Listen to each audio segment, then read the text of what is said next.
कर्नाटक विधानसभा चुनाव में उम्मीदवारों की सूची जारी करते ही बीजेपी में बगावती सुर सुनाई देने लगे हैं। पूर्व मुख्यमंत्री जगदीश शेट्टार से पार्टी ने चुनाव नहीं लड़ने के लिए कहा है। इसके बाद शेट्टार बेहद नाराज हैं।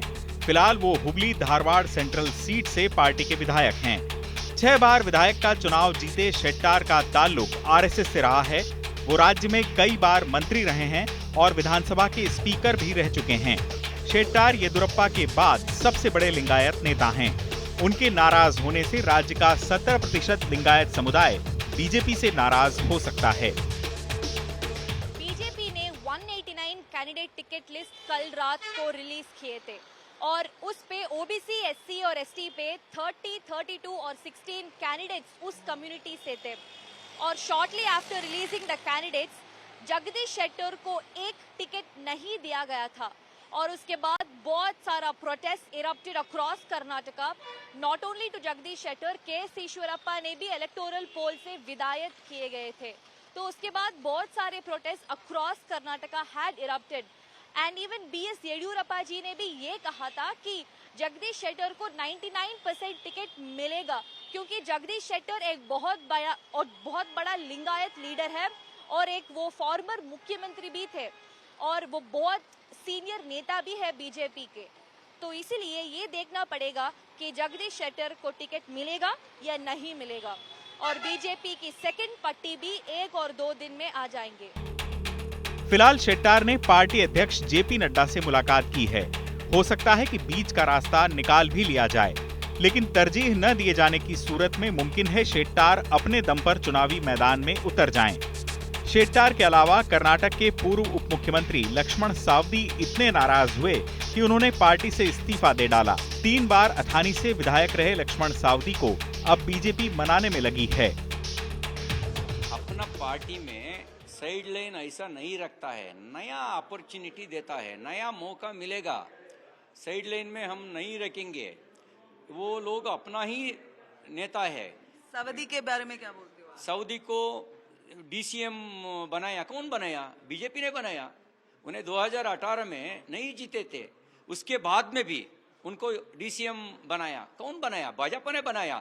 उन्हें भाजपा का वरिष्ठ नेताओं के ऊपर विश्वास रख करके वो थोड़ा कुछ शांत से रहना है तो उनको भी फायदा मिलेगा, उनको छोड़ेंगे नहीं, उनको थोड़ा शांत रहना हो।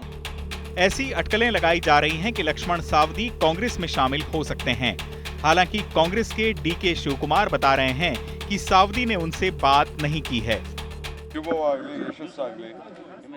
लक्ष्मण सावदी के बारे में मुझे पता चला है, लेकिन वो मेरे संपर्क में नहीं हैं और न ही इस बारे में उन्होंने मुझसे कोई बात ही की है।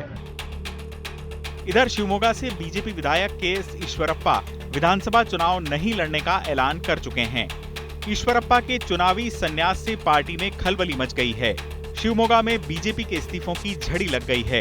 19 नगर निगम के सदस्यों ने अपने पदों से इस्तीफा दे दिया है। मेयर और डिप्टी मेयर ने भी पद छोड़ दिया है। शिवमोगा के जिला अध्यक्ष ने भी ईश्वरप्पा के समर्थन में इस्तीफा दिया है। यानी एक नेता की वजह से पार्टी को बड़ा नुकसान हो सकता है। पार्टी ने हिजाब विवाद में सुर्खियां बटोरने वाले उडुपी से विधायक रघुपति भट्ट का टिकट भी काट दिया है। हिजाब विवाद के दौरान हुई उठापटक में भट्ट शामिल रहे थे। बीजेपी ने यहां से यशपाल सुवर्णा को टिकट दिया है। सुवर्णा भी हिंदुवादी नेता हैं। वो मोगवीरा समुदाय से ताल्लुक रखते हैं, जिसका उडुपी जिले में बड़ा वोट बैंक है। चुनाव से पहले बड़ी संख्या में बीजेपी के इन नेताओं की नाराजगी पार्टी को महंगी पड़ सकती है।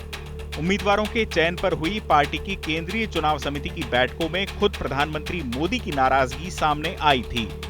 पीएम और पार्टी आलाकमान का मानना था कि बीजेपी की राज्य इकाई उन सिद्धांतों पर नहीं चल रही जिन पर बीजेपी का विश्वास है। जाहिर है कर्नाटक बीजेपी में पहले से ही सब कुछ ठीक नहीं चल रहा था, इसीलिए उम्मीदवारों की सूची आने में भी इतनी लेट लतीफी हुई।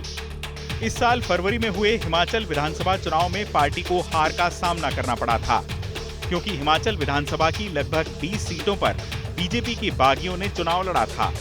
ऐसे में आशंका जताई जा रही है कि कहीं कर्नाटक में बीजेपी को हिमाचल जैसे हालात का सामना तो नहीं करना पड़ जाएगा।